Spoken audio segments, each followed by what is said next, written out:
Hello students, मैं आपकी SST की टीचर आदर्श शिक्षा निकेतन हाई स्कूल से। बच्चों, आज हम आपकी एसएसटी में सिविक्स का चैप्टर 6 गांव का प्रशासन पढ़ेंगे। ठीक है बच्चों, सिविक्स की लास्ट क्लास में हमने चैप्टर 5 पंचायती राज पढ़ा था। तो उसमें पढ़ा था कि ग्राम पंचायत के बारे में पढ़ा था कि कैसे कैसे ग्राम पंचायत कार्य करती है। तो उसी ग्राम पंचायत यानी कि उसी गाँव के बारे में आज हम उसका प्रशासन कैसा होता है उसके बारे में पढ़ेंगे। ठीक है, तो भारत में 6 लाख से अधिक गांव हैं। उनकी पानी, बिजली, सड़क आदि की जरूरतों को पूरा करना कोई आसान काम नहीं है।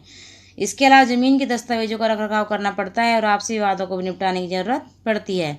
इन सब की व्यवस्था के लिए गांव का प्रशासनिक ढांचा होता है। इस पाठ में हम 2 ग्रामीण प्रशासनिक अधिकारियों के काम के बारे में थोड़े विस्तार से पढ़ेंगे। तो इसमें क्या होता है बच्चों, एक कहानी के माध्यम से आपको समझाया गया है कि रघु और मोहन दोनों की खेत बराबर बराबर में होते हैं। तो एक दिन क्या होता है कि मोहन जो होता है उसके पास थोड़ी ज़मीन होती है और वो उसी ज़मीन पर अपने बहुत सालों से खेती कर रहा होता है। और रघु जो होता है उसके पास बहुत सारी ज़मीन होती है। उसके ताऊ जो होते हैं वो गांव के सरपंच भी होते हैं। तो वो क्या करता है, एक दिन मोहन देखता है सुबह उठ कर के रघु ने जो है थोड़ी सी मेड़ आगे बढ़ा दी है। मेड़ होती है बच्चों की दोनों की जो खेत है उसकी बीच में एक लाइन बन जाती है पतली सी, या आप उसे दीवार कह सकते हो, पतली सी वो बन जाती है कि हाँ भाई ये इतना, इससे इधर वाला हिस्सा मेरा है, इससे इधर वाला हिस्सा तुम्हारा है। तो इस तरीके से तो उसने देखा कि वो मेड़ जो है वो थोड़ी आगे बढ़ा दी है रघु ने। तो वो रघु से कहता है, तो रघु उस साथ मार पिटाई करने लगता है उन दोनों के बीच। रघु अपने एक मजदूर को, दोस्त को भी बुला लेता है और दोनों मिलकर मोहन पर चिल्लाते हैं और उसे मारते पीटते हैं। तो गाँव वाले मोहन का बीच बचाव करते हैं और गाँव का एक पड़ोसी मोहन को मरहम पट्टी करता है। तो मोहन का एक दोस्त जो कि डाकघर में काम करता था वो कहता है कि तुम्हें अपनी रिपोर्ट पुलिस थाने में लिखवानी चाहिए, जबकि कुछ लोग मना करते हैं कि नहीं, ऐसा करने से पैसा बर्बाद होगा। तो कुछ लोगों ने कहा कि रघु के परिवार वाले तो पहले पुलिस थाने पहुंच चुके हैं। काफ़ी विचार विमर्श के बाद यह तय हुआ कि जिन पड़ोसियों की आंखों के सामने घटना हुई वो सब रघु के साथ पुलिस स्टेशन थाने जाएगा, यानी उनको लेके पुलिस स्टेशन जाएगा। पुलिस थाने का क्षेत्र। थाने के रास्ते में एक पड़ोसी ने पूछा, क्यों न हम थोड़ा और पैसा खर्च करके शहर के बड़े थाने चले। और मोहन ने समझाया कि बात पैसे की नहीं है, हम इसी थाने में अपना मामला दर्ज करवा सकते हैं क्योंकि हमारा गांव इसी के कार्य क्षेत्र में आता है। हर पुलिस थाने का एक कार्य क्षेत्र होता है जो उसके नियंत्रण में रहता है। लोग उस क्षेत्र में हुई चोरी, दुर्घटना, मारपीट, झगड़े आदि की रिपोर्ट उसी थाने में लिखवा सकते हैं। यह वहाँ के थानेदार की जिम्मेदारी होती है। वह लोगों से घटना के बारे में पूछताछ कर, जांच पड़ताल कर अपने क्षेत्र के अंदर के मामले का कार्रवाई करे। यानी कि जहाँ पे हुआ है, जिस थाने के अंतर्गत वो क्षेत्र आता है, वही थानेदार की जो जिम्मेदारी बनती है कि वो सब इस सब के बारे में रिपोर्ट लिखे और इन सब के बारे में जांच पड़ताल करे कि ये कैसे हुआ, क्यों हुआ, या किस तरीके से हुआ। उसके बाद है आपका पुलिस थाने में होने वाला काम। जब वो वहाँ मोहन पुलिस थाने में जाता है तो पुलिस वाला उसकी रिपोर्ट लिखने से, थानेदार जो होता है उसकी रिपोर्ट लिखने से मना कर देता है। वो उसे अपने घाव भी दिखाता है लेकिन फिर भी वो मना कर देता है। तो मोहन हैरान हो जाता है कि आखिर ये मेरी शिकायत दर्ज क्यों नहीं कर रहा है। मोहन बाहर आता है और अपने पड़ोसियों को लेकर अंदर जाता है। तो पड़ोसियों ने थानेदार को समझाया कि मोहन को उसकी आंखों के सामने ही पीटा गया है, अगर वे उसे न बचाते तो उसे बहुत ही गंभीर चोटें आती। इस तरह जोर देते हैं जब पड़ोसी सब मिलकर, तो मोहन की रिपोर्ट लिख लेता है और मोहन से कहता है कि अगले दिन एक हवलदार घटना की जांच पड़ताल के लिए उनके यहाँ पहुँचेगा। तो देखा आपने किस तरीके से बच्चों मोहन का और उसका झगड़ा हुआ। फिर वो पुलिस थाने का उनका जो क्षेत्र था, जहाँ उनका वो एरिया था, यानी कि जहाँ पे उस पुलिस क्षेत्र के अंतर्गत आते, वहाँ पे गए। वहाँ पे उन्होंने किस तरीके से अपनी रिपोर्ट लिखवाई।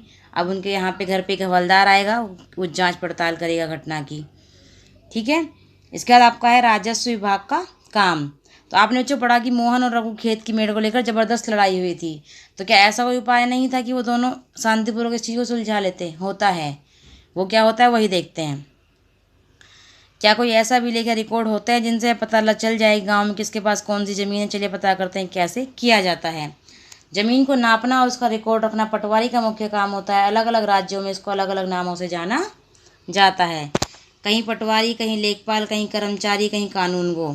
यानी कि हमारे यहाँ पे उसे पटवारी कहते हैं, ठीक है। कहीं पे उसे कानूनगो कहते हैं, कहीं उसे लेखपाल कहते हैं, कहीं उसे ग्रामीण कर्मचारी कहते हैं, ग्रामीण अधिकारी कहते हैं, कहीं उसे कर्मचारी कहते हैं। तो वो क्या करता है, प्रत्येक पटवारी कुछ गांवों के लिए जिम्मेदार होता है। अगले पृष्ठ पर दिए गए नक्शे और उसके अनुसार बने खसरे रजिस्टर के विवरण को देखिए। ये पटवारी द्वारा रखा गया गांव के लोगों की जमीन के रिकॉर्ड का एक हिस्सा है। जैसे यहाँ पे देखो खसरा नंबर 5 येलो जो आपको बॉक्स दिख रहा है, पूरा दिखाया गया है। यहाँ पे संख्या क्षेत्र हेक्टेयर में कितना क्षेत्र है, 0.75 है, 3 हेक्टेयर है, 6 हेक्टेयर है। ज़मीन मालिक का नाम, अगर उसने बटाई पे दिया है तो उस बटाई वाले का नाम और बटाई का हिस्सा, इस साल जोती हुई ज़मीन की कितनी फसल, कौन सी फसल बोई है, कितने क्षेत्र में बोई है, और अगर 2 फसलें बोई हैं तो कौन कौन सी कितनी कितनी बोई है, बढ़ती ज़मीन है नहीं है, सुविधाएं क्या क्या सुविधाएं, जैसे इसके पास कुआं है, मोहन के वाली में कुआं नहीं है, मोहन की ज़मीन में, इसकी रघु की ज़मीन में और मध्य प्रदेश सरकारी घास के मैदान में कुआं है एक एक। यहाँ पे चालू भी है, इसमें चालू और चारागाह दोनों हैं।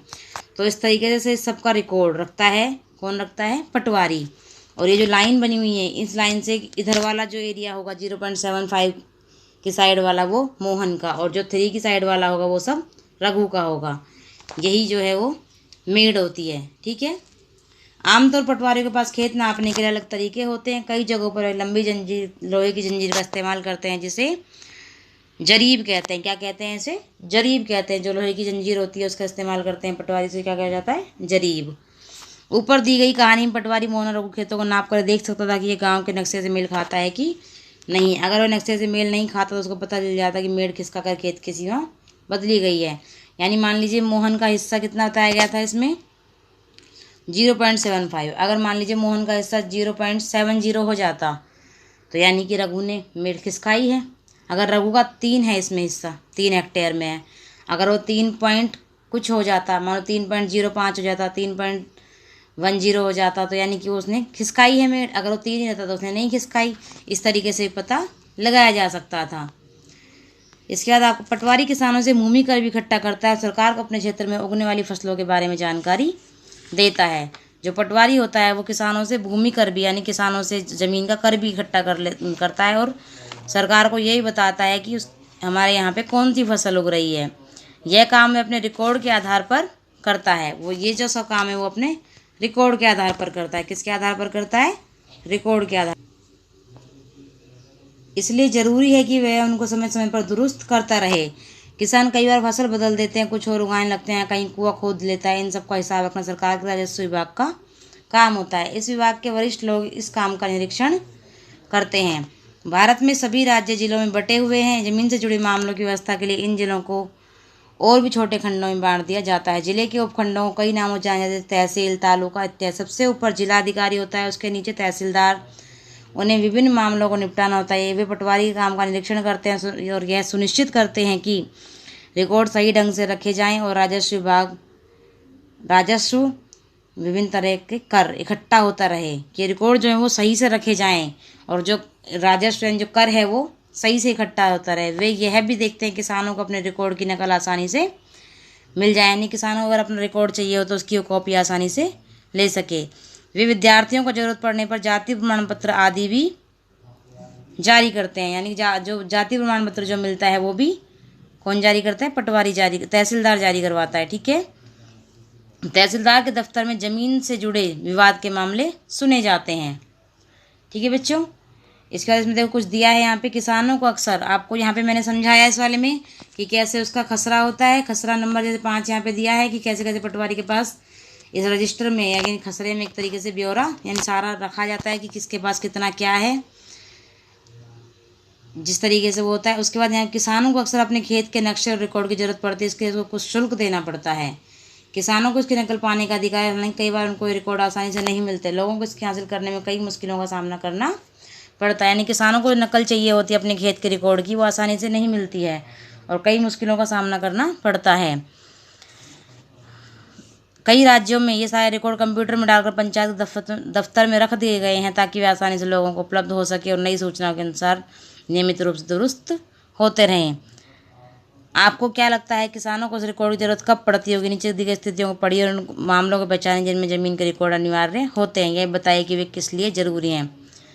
एक किसान दूसरे किसान जमीन खरीदना चाहता है तो ज़रूरत होगी रिकॉर्ड की, तभी तो उसे पता चलेगा रिकॉर्ड में जितनी है कि उतनी ही मैं खरीद रहा हूँ। या मान लीजिए रिकॉर्ड में है 10 हेक्टेयर और वो ज़मीन जब वो नापे तो वो 9 हेक्टेयर ही रह जाए नापने में, तो वो पैसे तो 10 हेक्टेयर के दे रहा है ना। अगर रिकॉर्ड में 10 हेक्टेयर है तो इसके लिए ज़रूरत पड़ती है। एक किसान ने अपनी फसल दूसरे को बेचना चाहता है, तब ज़रूरत पड़ेगी, तब नहीं पड़ेगी, क्योंकि उसे फसल बेचनी है तो उससे ज़मीन का कोई लेना देना नहीं है। फसल तो जितनी होगी वो तो अपने हिसाब फसल अपने हिसाब से बिकेगी। इस तरीके से यहाँ पे सब चीज़ दी हुई है, ठीक है। एक किसान अपनी ज़मीन अपने बेटे और बेटियों में बांटना चाहता है। इन सब तरीकों को आप देखो और आप ये देखो किस में जो है रिकॉर्ड की ज़रूरत पड़ती है और किस में नहीं पड़ती, ठीक है। आज हम इतना ही पढ़ेंगे बच्चों, एक नया कानून यहाँ से हम नेक्स्ट क्लास में पढ़ेंगे, ठीक है। आज के लिए इतना ही। ओके बच्चों, थैंक यू बच्चों। आपको अच्छे से रीड करना है दोबारा से।